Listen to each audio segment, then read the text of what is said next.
வணக்கம் நண்பர்களே, நான் உங்கள் சுவாதயாசங்கர். அதிகாரம் 6.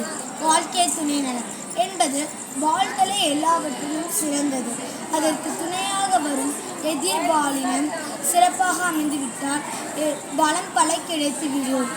ஆனால் நிர்வாகத்திறன் இல்லாதவர் என்றால் ஏற்றம் இருக்காது.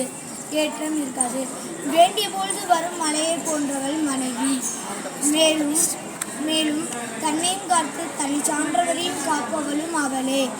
எனவே பெற வேண்டியது ஒரு நல்ல துணையே, அதுவே மங்களம்.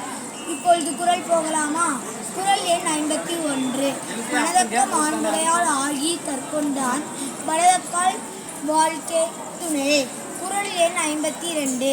மனைமாட்சி இல்லாள்கள் இல்லாயின் வாழ்க்கை எனைமாட்சி தாயினுமி.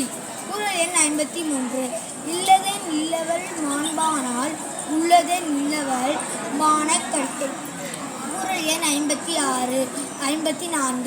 பெண்ணின் பெருதக்க யாவுல கர்ப்பென்னும் திண்மையுண்டாக பெறேன். குறள் எண் 55. தெய்வந்தொழார் கொழுநன் தொழுதெழுவான் பெய்யனும் பெய்யும் மழை. குறள் எண் 56. தற்காத்து தற்கொண்டான் தேனும் தகைச்சார்ந்து சொற்காத்து சோர்விலாள் பெண். குறள் எண் 57.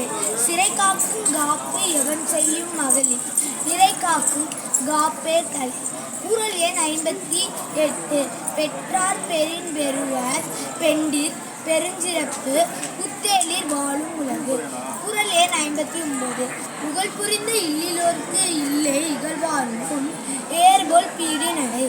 குறள் எண் 60. மங்களம் என்ப மனைமாட்சி மற்ற அதன் நன்கலம் நன்மக்கட் பெறும். மீண்டும் நாளை சந்திப்போம் நண்பர்களே.